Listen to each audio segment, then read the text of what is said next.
So I read the whole thing. I, Patience Mangiri, do swear that the evidence I shall give before this committee on the matters under this consideration shall be the truth, the whole truth, nothing but the truth.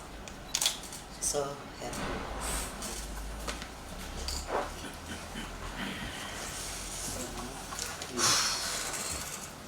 The introduction of the honorable members, committee secretary, starting with the guest. I'm Honorable Raymond Katana, member of the committee. Mheshimiwa Saidi Jumaidi, member of this committee. Mheshimiwa Fondo, Kalama Fondo, Karash Ward MCA, member of this committee. Honorable Justin Rafiki, special elect, member of this committee. Honorable Rashid Obiabo, member of the committee. Honorable Zero, member of the committee. Honorable Vivian Vijendeva, Vice Chair of the committee. Honorable Rose Baraka, member of this committee. Honorable Naftali Kombo, member of this committee. Honorable Martha Koki, member of the committee. I am Abel Maru, clerk to the committee. Abel Maru, clerk to the committee. Linda Nyamota, legal counsel. Ibrahim Tembo, Sergeant at Arms. Kalikajo Hansard report. Harold Sipa, Sergeant at Arms. William Katana, principal clerk. Janet Mayombo, communication. Yes, some funding from one. That is the one with the goggles. Sorry, Chair. My name is Ibrahim Abdi, Majority Leader of Kilifi County Assembly, friend of this committee. So I'm Samson Kahinde, the chair of this committee. So before us is a petition dated 15th May 2023, lodged by Zena Acheng Mohammed, received on 16th May 2023 by the County Assembly of Kilifi. As a committee, we believe you were served with the petition and you are well aware of the allegations leveled against you. The petition seeks for your removal as members of the Kilifi County Public Service Board. Any member who may have conflict of interest of whatever or nature in these particular proceedings is at liberty to declare the same and the appropriate action taken immediately before we proceed. If there is any member who has a conflict of interest, silently, there is no. As a committee dealing with matters on county public service and administration as mandated by our standing orders, this petition was brought to our attention and we are required to investigate and report back to the Assembly within 10 days. The committee had an opportunity to hear the petitioner on the 22nd May 2023. The law accords you a right to be heard and you are entitled to legal representation. Powers and the privileges of the committee pursuant to Article 195 of the Constitution of Kenya 2010 and Standing Order 191. So Article 195 subsection 1, a county assembly or any of its committees has power to summon person to appear before it for the purpose of giving evidence or providing information. 2, for the purposes of clause 1, an assembly has the same powers as the High Court. 2, enforce the attendance of witnesses and examining them on oath, affirmation or otherwise. They compel the production of documents and issue a commission or request to to examine witnesses abroad. I believe you are ready to proceed with the petition. Kindly introduce yourself and tell us why you are appearing before this committee. Yes, with your permission, Chair, Yes. I appear with my client here. As before, we have filed a preliminary objection. I would wish it to go on record that we are objecting to the conduct of these proceedings because they are sub judice. I've already informed my client that we have already overruled that, but we want it to go on record so that everything is clear. When that is confirmed to her, then we can proceed. So, based on the directions we gave you in the morning, we will proceed. So, you can introduce yourself and you tell us why you are appearing before this committee, Madam Patience. You don't want to mention my name because I'm to introduce myself. My name is Patience Mugiri. I'm a member of the Public Service Board of Kilifi. I have come to this committee meeting to answer charges leveled against me as per your letter to me dated 19th May 2023. Okay. So now, Madam Patience, Yes. currently how many board members are you in office? We are four You are four. members. And one What happened to the rest? One got a job as CC, and the other one got a job as CEO. So they resigned and went to be CC and CEO respectively. Do you have evidence to the same? Yes, it's in the files. Who doesn't know that Winnie is a CEO? Can you produce to us That they resigned. the documents showing that they resigned? They're in the office. They're in the office. We can bring them to you. We didn't imagine we were going to ask post CECs and CEOs really. But we can bring the document because they did resign to take up the new appointments. Okay, madam, hapa tu katika serious matters. Once we request to have an evidence, if any kind of a question directed to you demanding any evidence, if we don't have, you just tell us that we don't have, maybe you submit it later.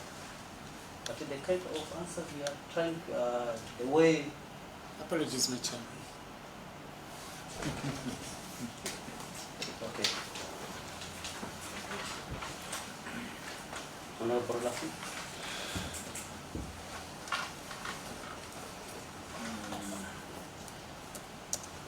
Maybe I ask you one question, Madam Mr. on the floor. Yes. The petitioner went to court, and after the hearing, the court made a judgment which, on his part, awarded some cost to the petitioner. As the board, as a board, did you pay the other costs which were granted by the board? May I request my legal counsel to answer that for me, because when it comes to legal issues, I just know human issues. Please, if you don't mind, Mr. Chair. Mr. Rafik, you should take notice that this is an old lady. She's not feeling well. You can see her condition. So kindly let's be a bit soft, let's a bit be fair. She has just informed you 66. The chairperson is already unwell. I didn't know she's diabetic and she has pressure. She feels harassed. She can't even walk. She doesn't know whether she should go home or wait. So let's please be considerate about I have to put all those things. some information here on that. Your council, our role is to investigate. I agree. The petitioner came before this committee Yes. to explain his story, the part of his story. Yes. What we are now doing is trying to get the information from the petition, the respondents, so that we can get them and go and scrutinize the information. Yes. So that we can make up a decision on who is right in this allegation. Yes. So it's not a matter of harassment. We are asking questions so that we can get a clear picture of that. Clear picture. And also through the chair, I think council, I think we should withdraw that. Which one? The harassment. We are not here to No, I see she feels she's already, I don't know, you know your mother, maybe if she's 67. From your words, it came on that you are harassing. No, I didn't say that. So I've just cautioned ourselves. She feels harassed. I didn't say, so. yes, I am not saying that she was harassed by the board. I mean, I am not saying that she was harassed by the committee. No, you know, that feeling of anxiety. I wish you would see her. I had to hold her hands to go to the ladies, which I'm sure you do not do. The other one. The other one. So, to answer the question, the costs have not been paid, they have not been taxed, and they have not been asked for. I hope you're asking the question about that petition number 1. Yes, of course. Yes. So the answer is they have not been paid for, they have not been taxed. So there's an intervention Yes. on the... Through the chair, to my good friend, the council,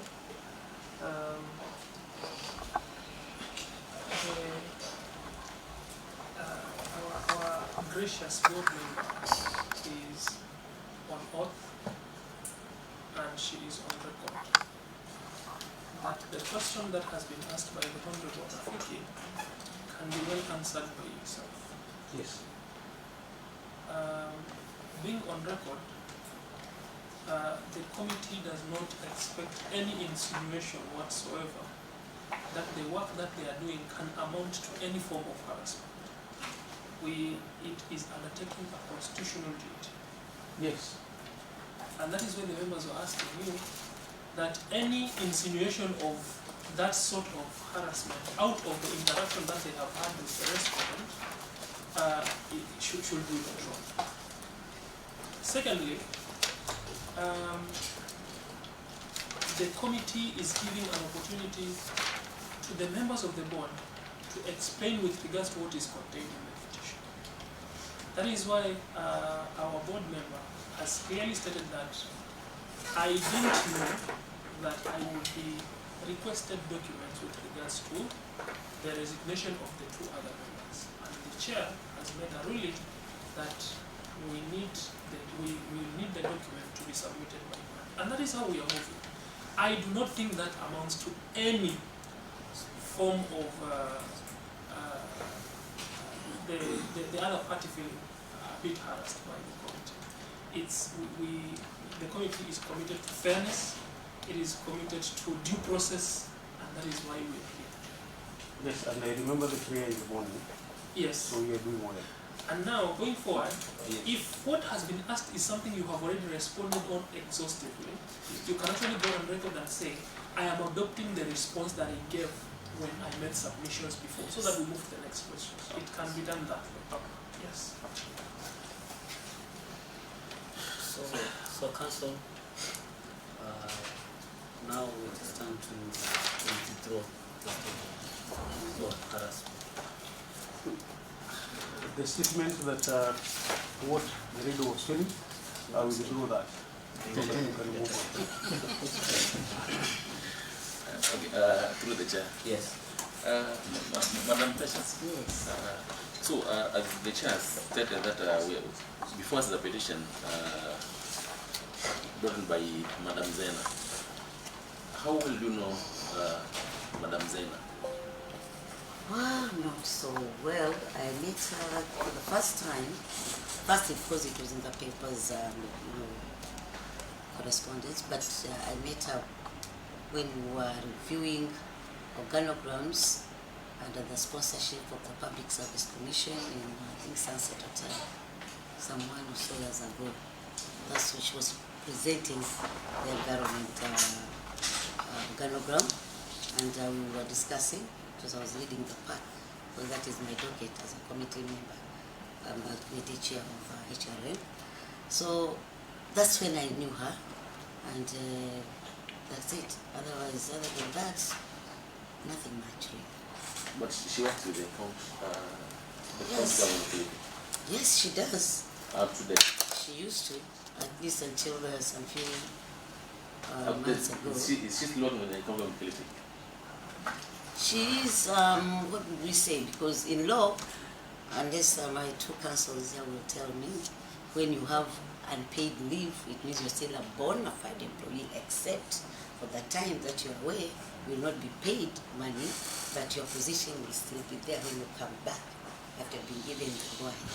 So basically, she's still a bona fide employee until she finishes her 1 year of unpaid leave, which she requested for, to go and try her waters in an NGO in Kwale. She's still a bona fide employee, except for some few benefits and here and there, which she won't get because she's on unpaid leave.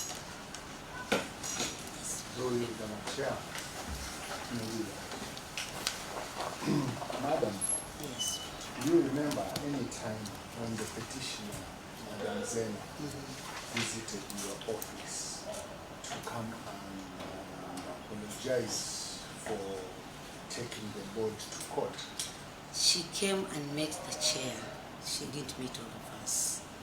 But the chair reported to us that Madam Zena had come and told her that she was sorry for dragging the board to court, and that she's turning 40 and she wants to live a life of peace. So that's what she told us. So I never met Zena to talk to us about any apology. So I cannot say she came to my office. I didn't meet her. In fact, that day I think I wasn't even in office, but she met the chair alone. Yes.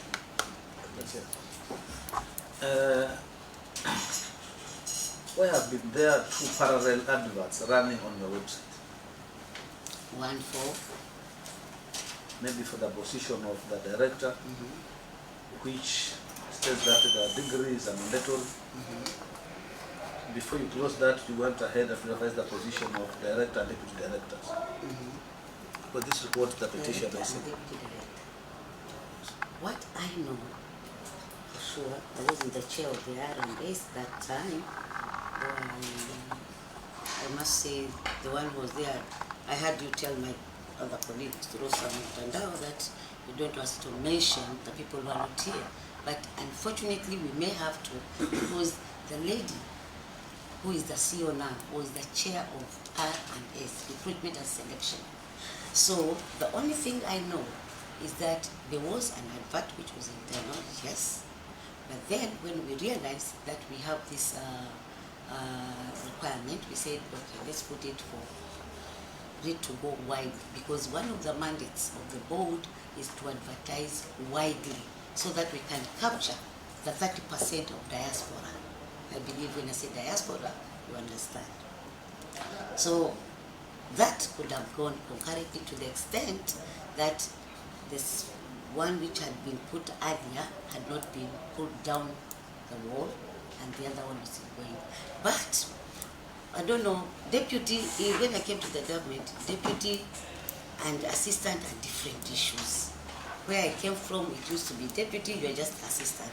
But now, deputy director is supposed to be higher than assistant director. If I'm right, for those who have been in the government for a long time. So we did advertise for director and assistant director, not deputy director.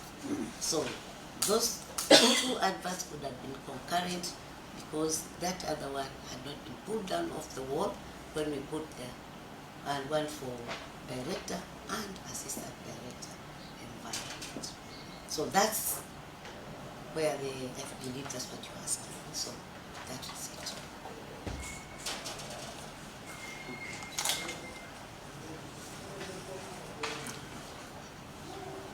Through the chair. Madam Patience, Yes, my dear. I understand you know about the County Government Act, and I've been reading this act, and it says that you are supposed to submit reports to this assembly every December. Has it been the case? And if not, why? Number one, the reports have been prepared over the years, especially the first and second year of our office tenure. Our chair, able chair of planning and information and reporting, Madam Winnie Luwali, who is now the CEO, was the one who was there, and we prepared the reports. However, due to financial constraints, we could not move on to print them. And we looked at the others which had been done by the other board. They looked nice and shiny, and we thought that is the way we should go. We tried, and we were given a bill of about 500. We didn't even have a cover. Members, at this juncture, if you don't mind, let me just tell you, the board has been working in a very strenuous position financially. At some point, we were locked out of our office for 3 months. We had to seek refuge at the county attorney's office because of non-payment of rents. We ran away to, where is this? Fumbini. We don't have electricity. We have to pay our own tokens. We don't have power. We don't have air conditioners. We don't have fans. We have to buy our own fans. We don't have Wi-Fi. We have to just try and I say, I have hotspot, guys, let's do something. So that has been our life for the last 2.5 years.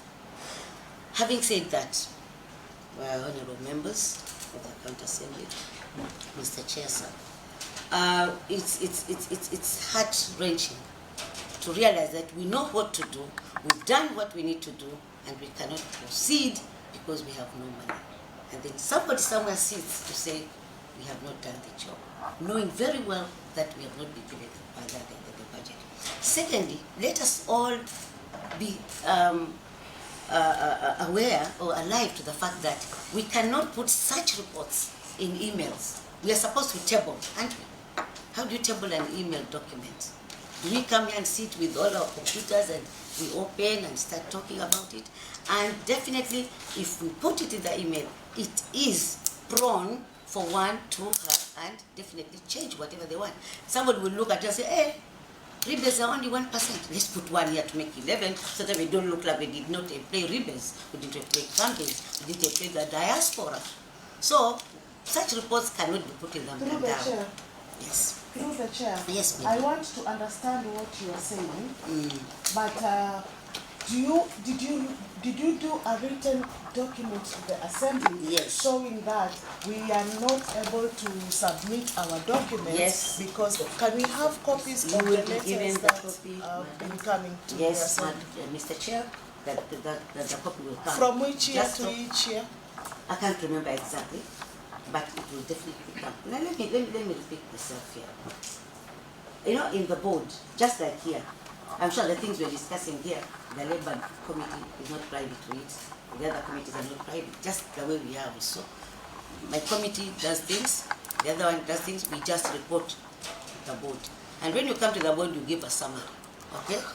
So, what we are saying here is, the year I might not be remembering, but I know our deputy director then was now acting or doing the duties of the CEO, wrote a letter because he was the one who was dealing with the budgets even before we came in, even when he was in with the other board. So he did write a letter. But I don't know, sometimes, let's face it, we are human. When you write a letter and nobody responds positively, you send a budget, it's slashed even more. Frankly, you give up. You know, you just feel like, okay, I'm done. It's only that we could say done and walk out. So we've done that. The other day we wrote one, just recently, but we did write to the assembly. We wrote to the CS because we proposed a budget of I think 90 M, and then you know the way somebody goes with a slasher to cut grass, that's what happened to our budget. It was slashed properly to I think less than 50 or something, and that is inclusive of personnel emoluments. So, like, we are working, do we say second-rate citizens? I don't know. Because up to now, even allowances, the DSLs, from 2020, we've not been paid as a board up to today. The other day we found it, wow, we went with the MCAs for a meeting, and within a week, money had come. Bwana Chairman, I don't know how you did it, but you got the money which you people gave us. We've not received ours from 2020 up to date. So demoralization, I must admit, we are demoralized. And when things like this come, it makes us even commit more. So madam, we have not managed to send these reports because of many issues. We've not had money for many things. Our chair may not have told you, but she's buying her own fuel for the last 1 year to put in a vehicle we have been lent by some other department, because her car, 8 million was budgeted for all these 4 years, and it has not been bought because every year the slashing is there. So I don't know, with that scenario, if any of you would be able to print beautiful reports for a wonderful house like this to come and be presented, I don't know, maybe you tell us exactly how we can do it. So, thank you. Is a motivation. It's a point of through the chair, just for guidance to able board member. In your submissions, you have indicated that the reports were prepared, but they were not published or printed for submission to the Assembly. The County Assembly receives both printed and electronic documents. And there is a system at which you can actually submit your document and it cannot be changed. So, as a point of reflection, maybe that is something that you would have considered. And specifically, Honorable Koki has asked about proof that the Assembly was informed about your challenges to enable the inability of the reports being submitted. Number two, in your submissions, you have made reference to the fact that somebody somewhere is saying we are not doing our jobs as a board. Petitioning is actually a constitutional process that members of the public bring to the attention of the County Assembly to look into a matter within its jurisdiction. So the only clarification I am giving is the process for the petition is constitutional and it is within the law. It is not malicious. And the committee is making that determination based on a process that is already stipulated even in the standing orders. So that is just the clarification that I wanted to give as you give further submissions. Okay, that it is not witch hunt from the perspective of the committee. It is actually finding the facts so that they can be able to recommend to the Assembly on what they have found as a committee. Thank you for that clarification. Though I did not mean someone within the sphere of the petition. I just talked about something just like, but thank you. Much obliged for your intervention, sir.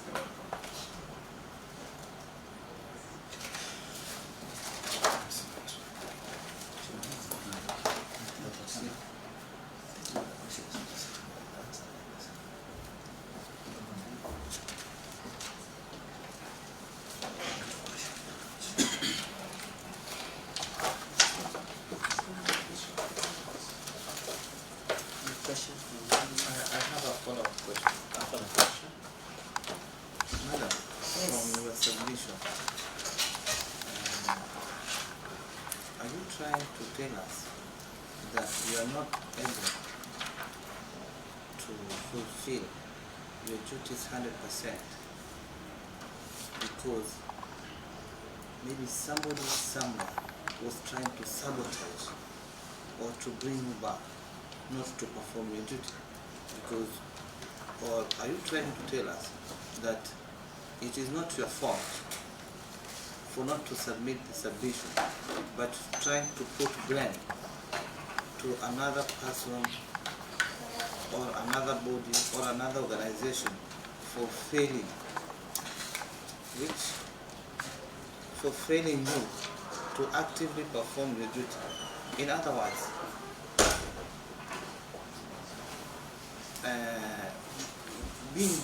after having the budget, and maybe your budget was not fulfilled, so you're telling us that your budget, the fulfillment of your budget, was a precursor for your performance. Thank you for that question. Yes, if you don't have funds, you can't move. Definitely you can't. If you have no funds, you can't print. If you have no funds, you can't move. You can't fuel your car, you can't have bundles, you can't have Wi-Fi, you can't have anything. Yes, without money, you can't perform the way you are supposed to perform. Just like if you give somebody a duty, you need to give them the tools. We didn't have the tools of trade. In most cases, we did not. If at some point we didn't even have an office, we could call our own. We had to go to Devolution then to go and get an office. Sit there. You can imagine you're seated there because somebody who dash, ran away from Piero. Piero had actually locked our computers at that particular time in Naiva's office. So you can just imagine with that scenario, how do you perform? So definitely yes. I didn't mention anybody who drew us back. I didn't mention any particular group who drew us back, but definitely we didn't get enough funds for us to perform our duties. As at now we are talking, we have policies. We made all of them beautiful ones. Now we made requisitions. Hopefully they are going to be published nicely for people to use. HR policies. We are using them, yes, but they're not bound nicely. So yes, funds, without funds, definitely performance can be an uphill task. Thank you. So, I have two questions to ask you. Okay. Does the Department of Environment have a scheme of service? If yes, tell us. If no, then you tell us. Number two, do you have a communication from the Public Service Commission on how countries should advertise and appoint? Okay, for the first question, yes, there is a scheme of service for officers within the Ministry of Environment. We are relying so much on the ministry's cadres for the environment because we have got forests, all this kind of thing. However, there are some areas within the environment department which did not have schemes of service, and we spent one full week with many other departments. A certain number of departments came with the schemes for us to produce schemes of service for the cadres that do not have schemes of service, including forest guards and some of the other people. But yes, there is a scheme of service for these people. Because as you may be aware, maybe, that quite a number of the people within the department had been seconded from the ministry, national government. Yeah. The second one, communication from the Public Service Commission. We get circulars every now and again, and such circulars, when they come, we incorporate them into our policies so that we can perform the duties and do things the way the rest of the government would do. Because even the policies that we have usually come from the Public Service Commission, and I believe all of us know we've been using Public Service Commission policies for many years. The only time we are talking about policies now for Kilifi is when we domesticated the Public Service Commission policies. So yes, they give us a lot of guidance into what we should do in human resource management in the counties, because they are dealing with the national. Okay. So, is there anyone sure? Maybe just to ask if you are supposed to make any reports to the Public Service Commission. If you are mandated to. No, we are not mandated, but definitely we are supposed to liaise with them and once in a while consult them, just like SRC on the other side. If we have a problem with salary scales, we write to SRC, they tell us what we should do. If we have a problem or any other problem with the management of human resource and we think we are a bit hazy, we write to them, they give us direction. And all these two are on consultative basis, not that we must give. We don't have a mandatory obligation for us to write such reports or any report whatsoever to them. Yes. So, thank you for honoring our invitation. Do you have any concern, comment, or question? Concern or comment? Well, mainly just to thank you for giving us a chance to come and air our views on this very critical matter, where somebody accuses you of something, petitions to say you did and you did, and you sometimes you didn't, but you come and say that you did not. Thank you for giving us the chance to come and say we did not do what you've been saying we did. Thank you. So, okay, thank you. So the committee will retreat to comply and the court and the decision will be communicated. Okay. So, but sorry, while the council remain for the sorry, well, we don't know need to get it. Thank you so much. Yeah, you are. Thank you. Mr. Council, thank you for your company.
presents.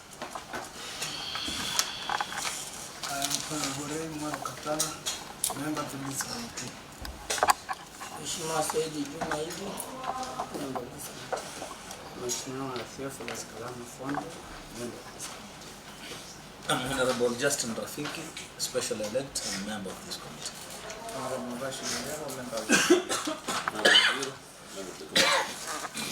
Lilian Vijendewa, Vice Chair of this committee. Tali Kombo, member of this committee. Martha Koki, member of the committee. I am humble clerk to the committee. Nyamata Tena Linda, member of council. My name is Mugani Kiona, clerk to the committee. Kali Hansa report. Jared Kumaga, communication. Ibrahim Tembo, Sergeant at Arms.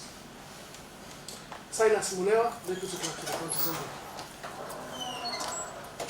My name is William Katana, principal. Rafael Rimba, communication officer. Lucy Dama, clerk. Samuel Kambi, husband for this.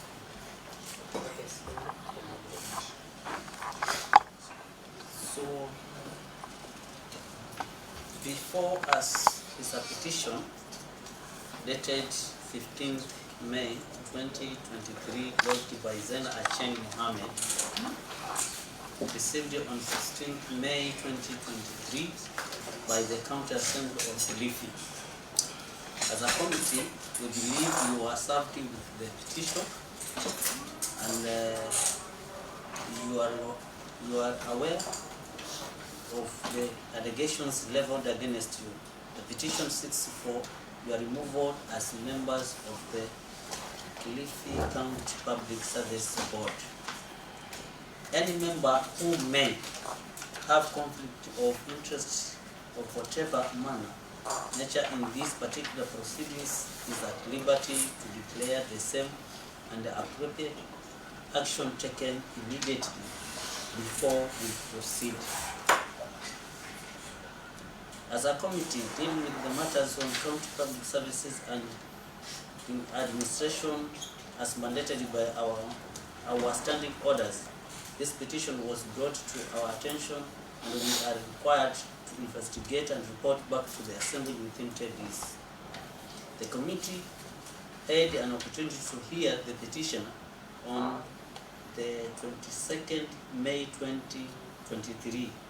The law accords you a right to be heard and you are entitled to legal representation.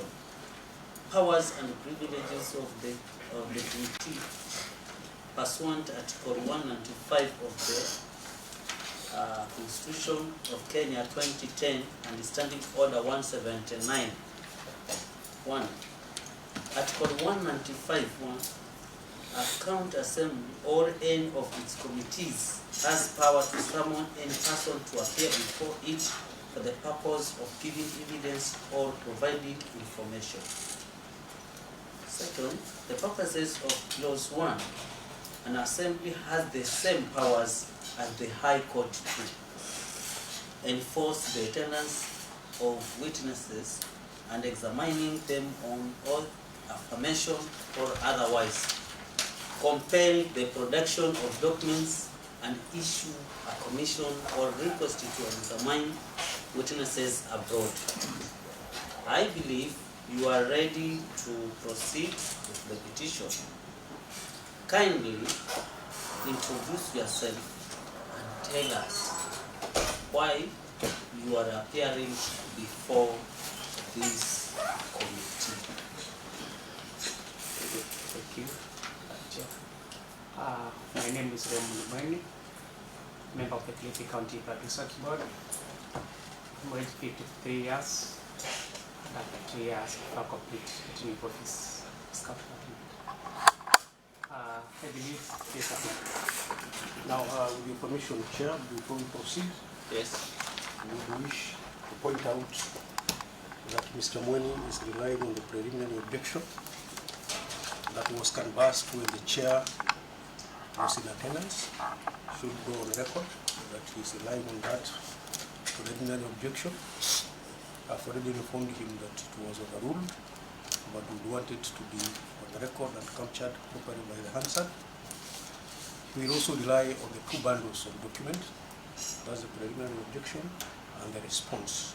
If that is noted, then we can proceed. So, let it go to the record that we have directed you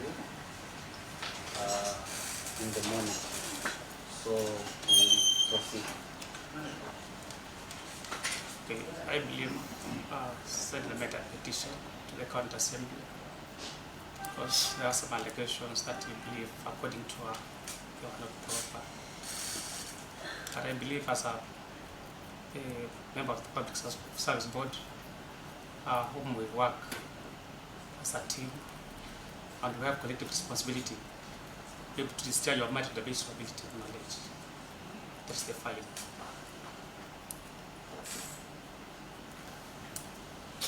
Okay. So now, Mr. Nguyen, proceed. Currently, how many board members are you in the office? We have 4 board members. We are supposed to be how many? We are supposed to be 7.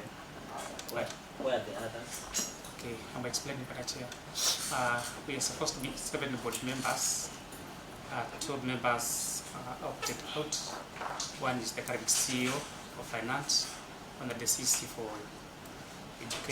CC for Water and Environment. And the CEO is also available, but it's not easy disposed because it's not feeling well. Currently, we have the chair, the vice chair, and a member, and also here.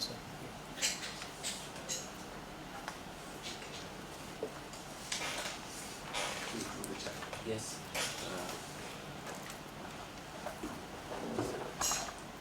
Mr. Brahma, would you please explain to the committee the roles and functions of the County Public Service Board in relation to recruitment? I think that's question number 1. Question number 2, the petitioner feels that you didn't give justice to her. By 1, there was a vacancy for a director position, which according to her you were supposed to advertise internally, but then you went ahead and made it externally. So what point do you decide to advertise, to make advertisement externally or internally? Thank you. Firstly, let me answer the concept of the rules of the selection process. For any position to be filled by any candidate, the recruitment selection process, it has to be fair and very competitive. And everybody has to meet all the requirements as prescribed by the aid. And if somebody qualifies for those positions, I believe, and he has excelled, we give him that position without a malice. But if somebody does not make up, then as a board, we don't give him that position. You don't? He does. If somebody is not successful, we don't give that position as a board because we work as a collective responsibility.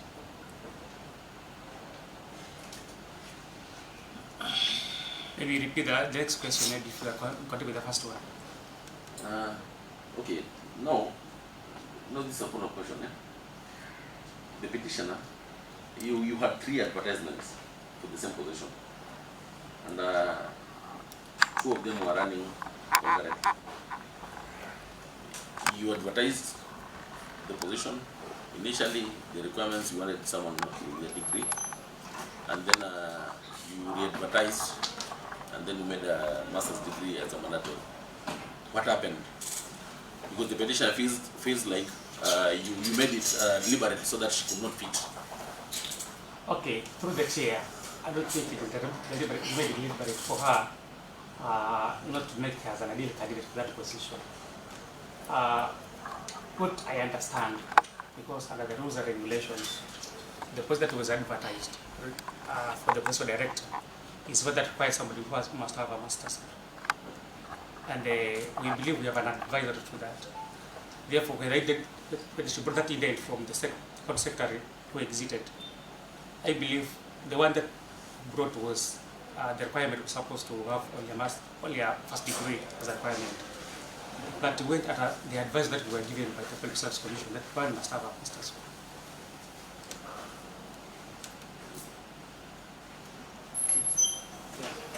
Mr. Chairman, maybe I ask Mr. Mwanya, who stands appointment letters for the County Public Service Board? Okay. The one who signs the appointment letters is the CEO. So what is happening now? Okay. The CEO is indisposed, and of course he is not able to discharge his functions optimally. But what will happen as a board? We start as a board and made a declaration that which wrote a letter that is we accept the use his e-signature so that it can be used on the documents. And he has been coming to work, only that he can hear, but only that he cannot talk. Therefore, he has been attending most of the functions we perform as a board. But because of that inability, we are using his signature so that we append his signature to all the documents that requires his signature. Through the chair, don't you think by doing that, he might have signed documents unaware? Because you see, you're using the e-signature. I don't think so, because he can do it. Let he cannot talk. Of course he can read, and he can even type using his left hand. If there's something that he feels it's not according to the requirement, he does not sign. So there are some cases where he has refused to sign. Is there any cases that he's refused to sign? I don't think there has been a question, especially for him, he has not been signing. So, Mr. Mwanya, yes, it's a follow-up question. Proceed. Papo kwa nini kwa huyu ambaye ni mgonjwa? Je, hakuna mtu yeyote ambaye ana hati to his capacity? Kuna mtu ambaye tumepanga na kuchukua majukumu. Tunasema kuna mtu ambaye ana hati kama tulivyo sahihi. Yuko mtu ambaye ana hati sahihi. Kwa kweli bwana chair, kuna mtu ambaye ana hati. Kwa hiyo sehemu hiyo ya CEO ambaye ni director. Kisheria tuambie tujuze kama kamati kwamba kwa sheria inaruhusu yule ambaye mgonjwa haji katika ile shughuli ya kikazi yake na yule ambaye ana act on behalf. Je, sheria pale inasema kwamba anaweza kuendelea kusign ama huyo ambaye ana act ndiye ambaye anaweza kusign? Sheria inasemaje hapa? Kwa vile tumeketi kama bodi na tukaamua kwamba hii signature inaweza tumika, huyu si sheria ama mlifanya kwa moja? Sheria inaruhusu huyu mtu asante. Sheria inaruhusu mtu amwakilishe. Ndio maana tulipoketi, because as a board we are independent and can make a decision. If the board feels that it is suitable, we continue with that decision. Kwa hivyo kuna mtu ambaye anawakilisha hiyo sehemu ambayo anasikiza kwa niaba yake na kuandika minutes, lakini lazima yeye naye aje azione, halafu ndio wapige muhuri. Kwa hivyo kuna mtu anamsaidia kwa kuandika zile minutes, because hawezi kufuata vizuri kwa sababu ile afya yake. Nasikia kwamba huyo hata kutembea hawezi. Nani? Huyo. Kutembea hawezi, lakini kuandika, kutype anaweza type. Kuandika hawezi, lakini anaweza type na mkono wake. Na hata kusoma anaweza soma. Documents files zote, when he comes, looks at the files, goes through them, anasoma na anafanya ambalo linahitajika. So, niulize hivi. Umesema kwamba kuna huyu mwenye ana hati. Inamaanisha huyu mwenye ana hati hahusiki na mambo ya ugonjwa. act in some other capacity, lakini when it comes to board matters hapo pekee. Maybe you should answer that question. No, counsel. Yes. Nataka tu kitu tu atueleze tu. Just a kind of information, then you will chip it. It's a legal question. The position of the CEO of the board does not have a deputy or an assistant. It's the only position which maybe by the fault of law, he doesn't have an assistant. So the director that is talking about will do the manual work because with one hand, he cannot type all of it. Very good, Mr. Counsel. Umekwambia vizuri sana. Kwa kwamba hata haina nini, vice ama. Yes. Kisheria sasa huko. Inasemaje juu ya hiyo acting? Je, inabadilisha signature ama yeye yule ambaye hayuko ndiye ambaye yuko na mandate? The way sheria inasemaje? It says the CEO is the only person who can sign those letters. And he's the one who signs. He comes to work 3 times in a week. Alianza nini ugonjwa wake? Wakati wa COVID. Mwaka gani? 2021. 2021. COVID. 2021. No? 2021. I'm not very particular about the date anyway. So since 2021, mnatumia signatures. Alafu hapa kuna mtu ana act. Okay, Bwana Chairman, let me answer on that question. The CEO is somebody we felt that we cannot push him away because he was ill when he was at the place of work. That's very good to see. If he had thought to advise this position of the CEO, we shall infringe him because he has a family, and we feel that he can be assisted in a way, and he can remain at the place of work until the term of that office. So in the matter of record now, yes. So it's not about the law. What of the law?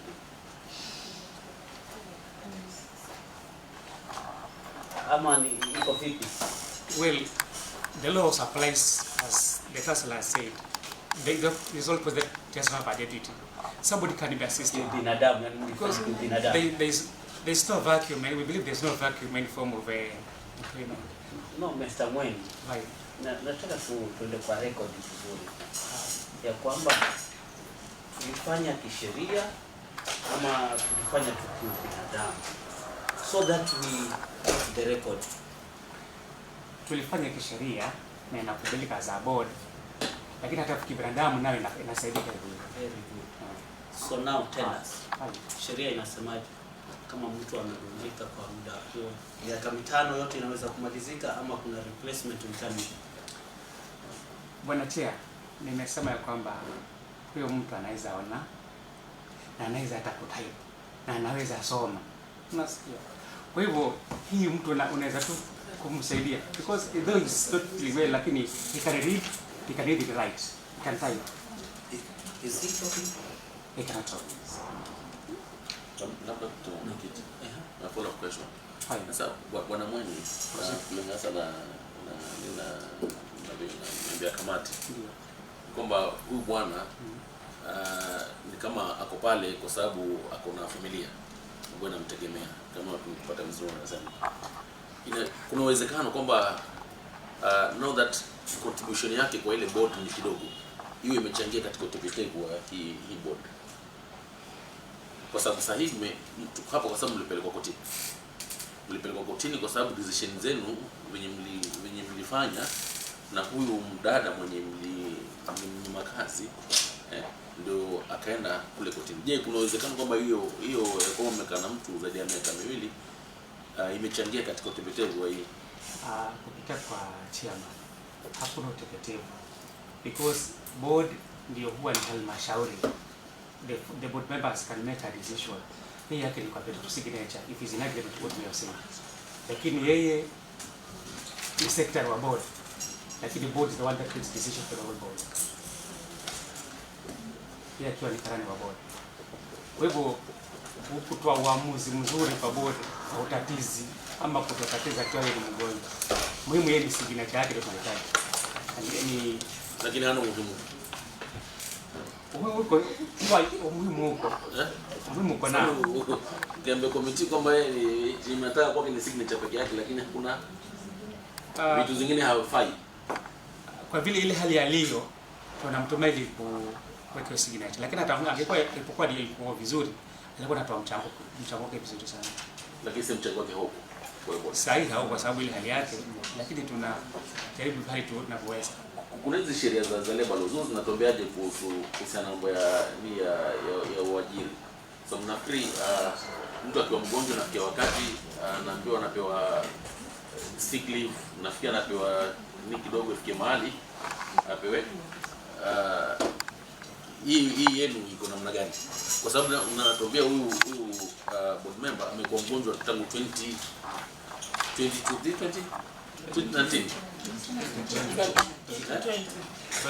Tangu 2020. Sasa sheria zinasemaje? Sheria za kazi. Labda katika level of opinion because you have to look at it. You see now, with the advent of the 2020 Constitution, you cannot discriminate on the grounds of sickness. It's even a requirement now that you employ people with disabilities. This is a man with a disability. He was already working. You heard in the morning that he has a disability card. So you cannot just now say, even you now, if you are working here, maybe this gentleman who are working, like now the clerk here, if he's incapacitated, you cannot just chase him if he's able to perform the functions. But Council, I think we are asking concerning how he is answering the question. Because according to him, huyu mtu kwa ile board hana umuhimu. According to him, what they need just the signature. That is a perception. To the chair, that's a perception. Sijasema na no signature pia haiki anafanya kufanya ile electronic signature. That's according to how. Now, what I know about that case, because it also arose in this case, the man has been steadily improving. He has been steadily improving, and it's only fair. Anybody can get sick. And the rest now, there is the Council. What you are trying to tell us? Yes. First of all, yes. Do you agree that the secretary to the board, yes, is the advisor, technical advisor of the board? Do you agree on that? No, the board. The secretary. Yes, to the board. To the board. Yes. Is he a technical advisor? No, he's not. He's not. He's not. Are you sure? And he does not We vote. are in record. Yes. Council. And he does not vote. So what happens is that the board. Who doesn't vote? Yes, I see you. So what happens is that the board members deliberate. That one. Pardon? Do you agree that secretary to the board is an accounting officer? Yes. Yes? Yes.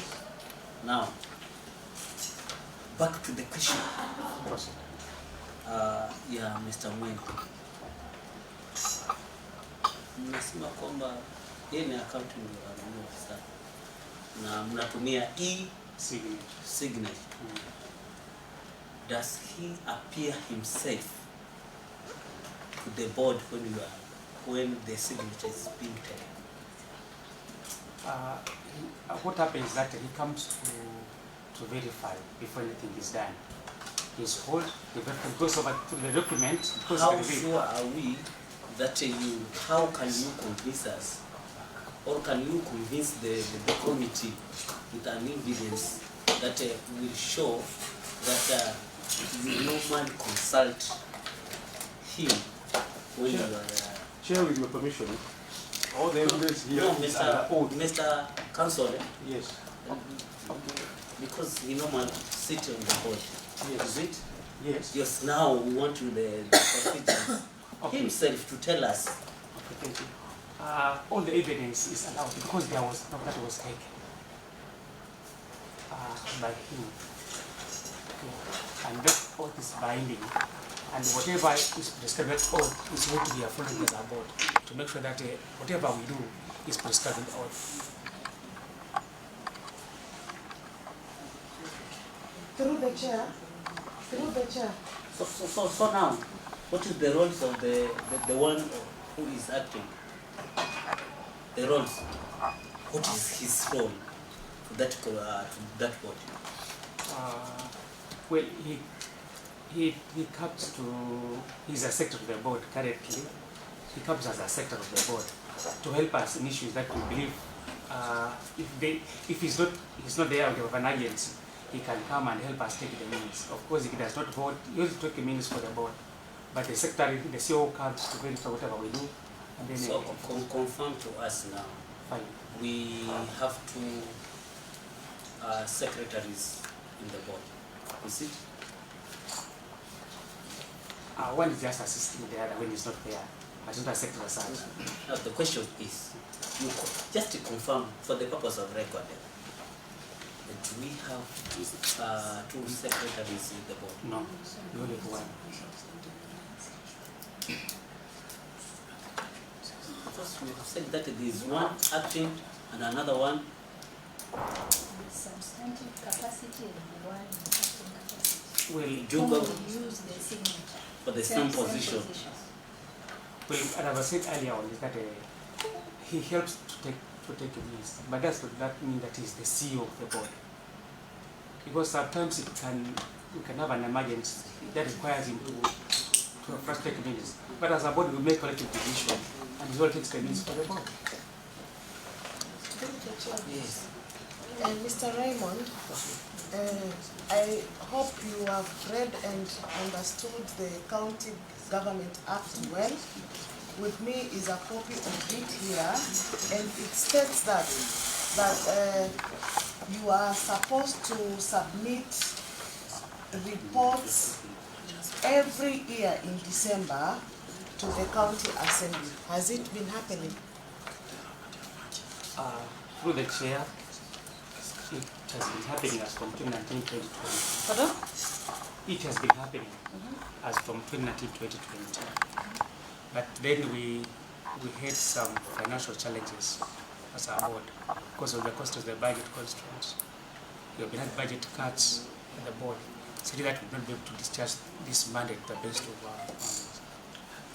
And on this ground, sometime back, we were not even able to pay for the rent for our offices. They were closed. And then we had to move to Fundini. Because let us not go to the rents. Let us deal with the reports that are supposed to be submitted to the County Assembly. And if you have not been able to submit, do we have any written document showing that to the Assembly that the reports were done already, but because of the budget we could not print or do whatever is needed to be done to be brought to the Assembly? Do we have letters from 2021 to 2022? I was here in 2019. I was in the last assembly, but I don't remember seeing any report, but we will confirm. And but we want to know from the time that you stopped bringing the reports to this assembly, do we have any written document showing the reasons why you've not been submitting the reports? Okay, as I've said Alon, that we submitted reports for 2019 and 2020. And in 2021, because of the COVID, we were not able to print the report because we were not able to move around because of the budget constraints.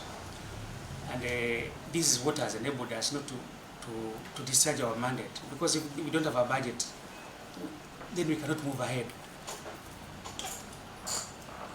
Do you know we are live and you are unanswered? So you want to say before this committee that your board has no budget? That is what you're trying to say? Truly we have a budget, but if you look at that budget, we have approved where the budget for printing was not was cut. It was, I think it was nil. Therefore could not cut out printing for the report. I want to go on record. Proceed. I want to go on record saying I was lucky enough to sit in the budget committee in the last house, and I don't remember one single day that the chair of the board came and asked us to at least add something in their budget. Don't you think that was necessary for you to be able to get the budgets that you need so that you can discharge your work well? Okay. Chair, I think that question should have been directed to the chair because she was here. He does not attend those meetings. But you can confirm to us that the member who is before us here, yes, sit and they normally share ideas as a board in that board. So what I'm saying, collectively, he cannot know whether the chair attended the budget committee. No, you have. I think Honorable Kofi has. Mine is just as they sit as a board, as they sit and discuss their budgets. Yeah, they talk as a group, they talk as a board. So even the decision of either the chair or the vice chair or the CEO or whoever it is to come before the budget committee to just put out their cry on their budgets. Okay, I don't sit in the budget committee of the board because I'm not an accountant. Who sits in that committee? The accountant, the chair. But as a board, we don't sit to deliberate. The chair sits in that committee. Well, I'm yet to confirm on that. But what will be told from the chair's mouth is that we don't have a budget. And that ends it. We don't have a budget, we cannot print. So is it right or wrong not to deliver those reports? Well, if you have paid the budget for us, we shall print. If you don't have paid the budget, what do we do? Our hands are tied. We work on a budget. So, now, there's another clarification I need from you. Usually you have told us that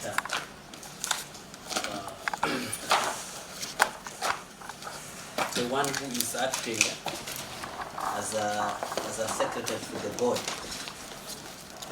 is only writing some minutes, but in matters of signing, you normally do it in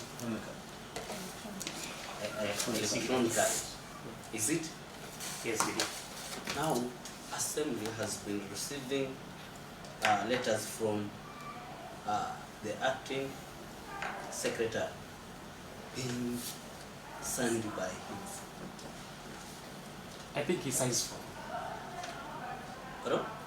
I believe he's not signing as the CEO of the board, but when he acts, He's signs signing on behalf. on behalf of which I believe there was an oath that was But taken. it indicates acting. And initially, you have said that he has no mandate to sign. The one who is signing is the other one who is sitting. I think I've explained from the outset that as a board, we had a meeting to deliberate on that, and there was an oath that was taken, so that all any issues that part to that was referred to that court. Just on a follow-up question. Yes. That acting CEO. Yes. How do you pay that acting CEO? He's paid some hospital allowances. Pardon? He's paid some. He has applied for some social allowances, but I wish to confirm whether he has been paid or not. So you are paying double? He has applied. I don't know where he has been paid or not. I mean, you are paying the one who is... We are not paying him. He applied for it. But the board will see to deliberate on that, whether it is possible, because if somebody is given an extra duty, he can increase extra duty allowance, something like that. It's possible. Do you understand what I'm asking? Fine. I mean, here you have someone who, the one you say that is not able to perform with duty, but he's there on humanitarian grounds. Then you have the acting CEO. So are you? He was nominated, not acting. He was just nominated. The acting one? Yes. He was nominated? Yes. So you are paying both of them? No. This one is paid as the director. But what I know is that he applied because he has an extra duty, he performs some extra duty. Whether if that one will go through, fine, we shall just deliver to that sometime later. Maybe, Chair, to settle that thing properly, a question should be put to him. What is the official designation of that person who is signing? Do you know? He is the director of the public service. He is the director of the county public service. So he's the director, and at the same time he's appointed as. What I know currently is not being paid as a director. He does not earn any extra coin out of it.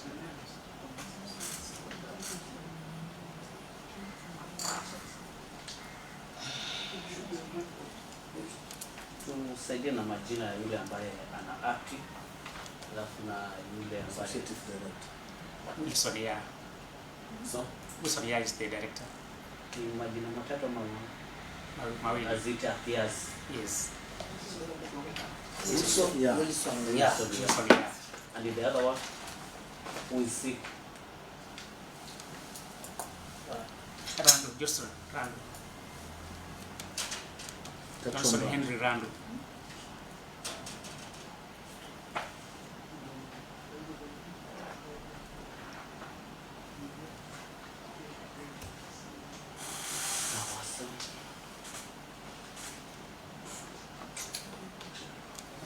Is there any question from members? Good.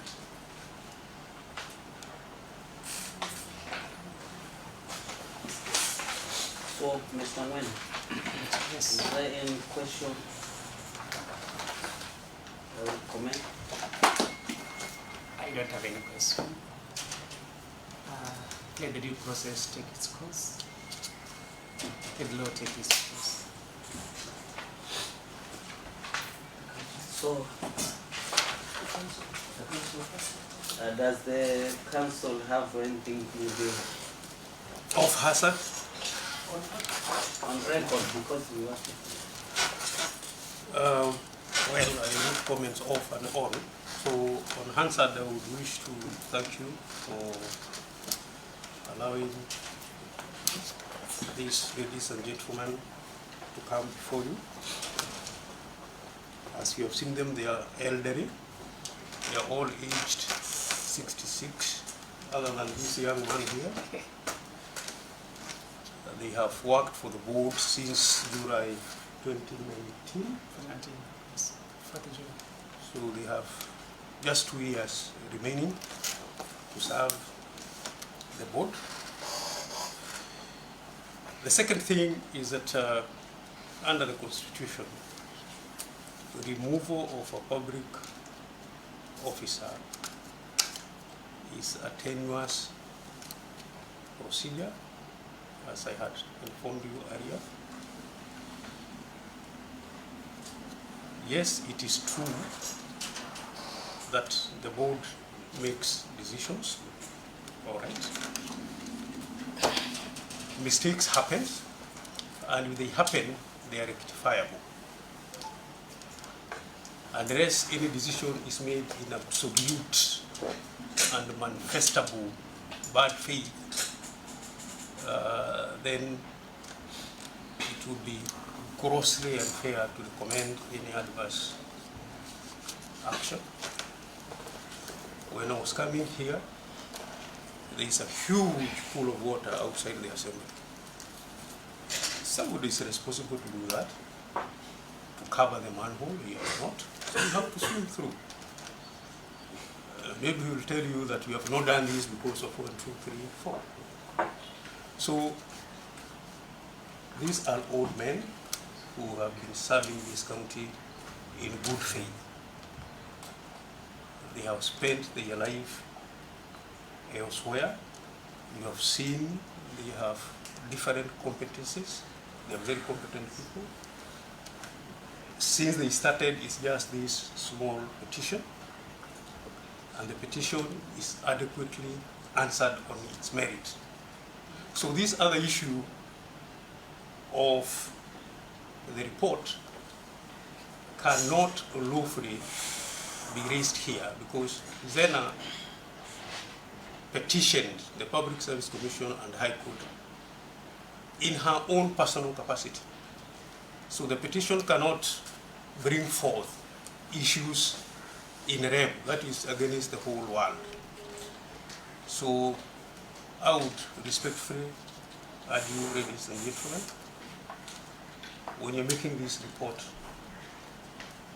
consider that for the last 4 years that these people have been serving, this is the first issue that has been brought.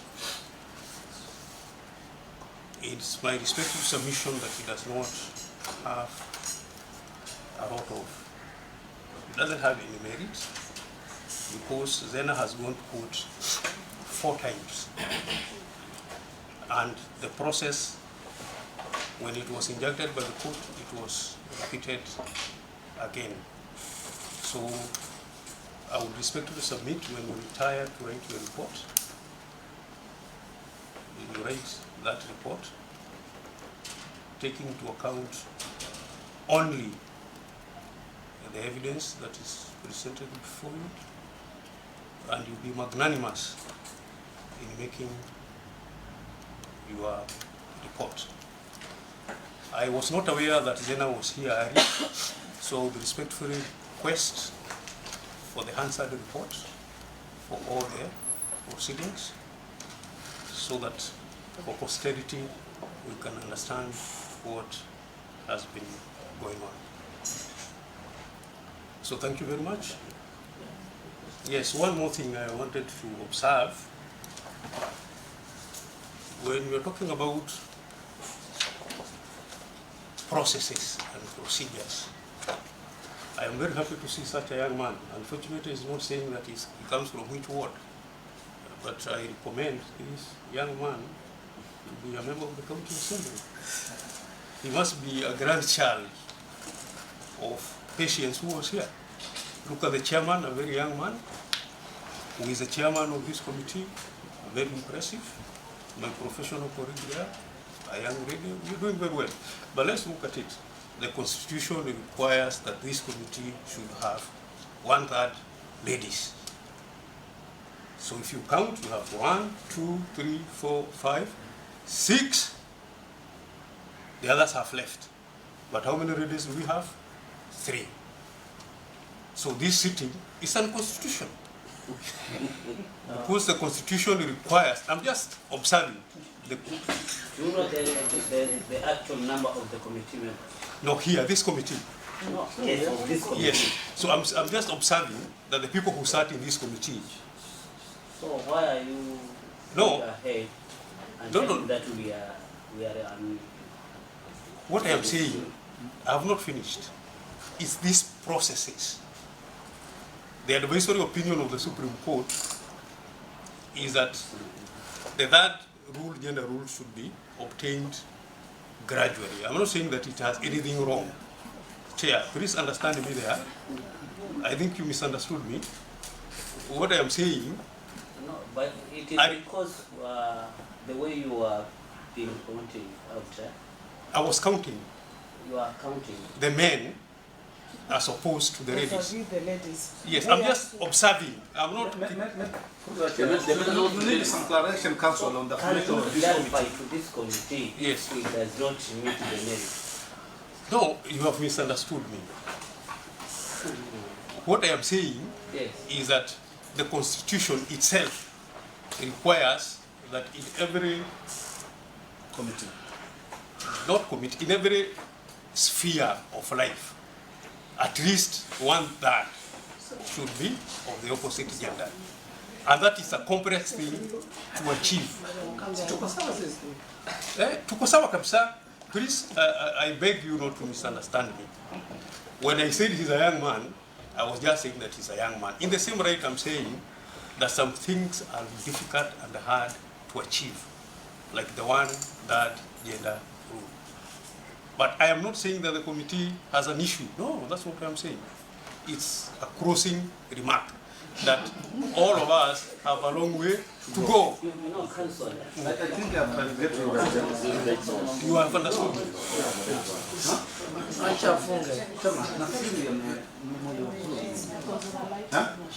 It's on a very right note, Chair.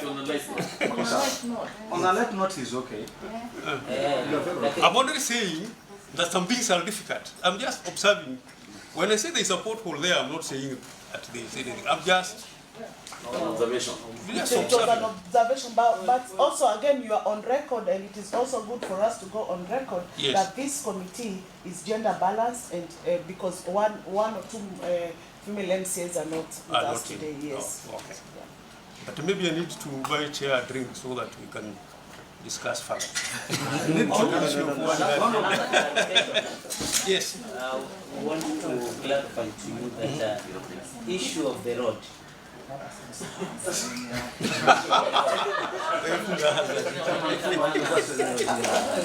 No, it is not the record, my friend. Because point out kwamba kuna shida, si ndio? Hiyo barabara si yetu, ni ya kura. Hiyo it should go to the record. Another thing, you have requested that. The point on that, it must be recorded that our able clerk and the speaker wrote a letter to Kura concerning that mess there. So again, to the let notes.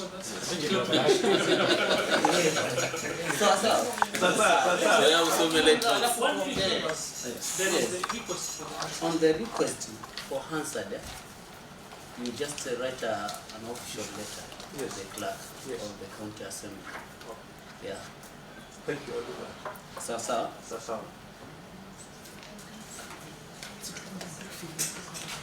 So thank you for honoring our invitation. So the committee will retreat, will compile a report, and a decision will be communicated to you all. So, being no other issues,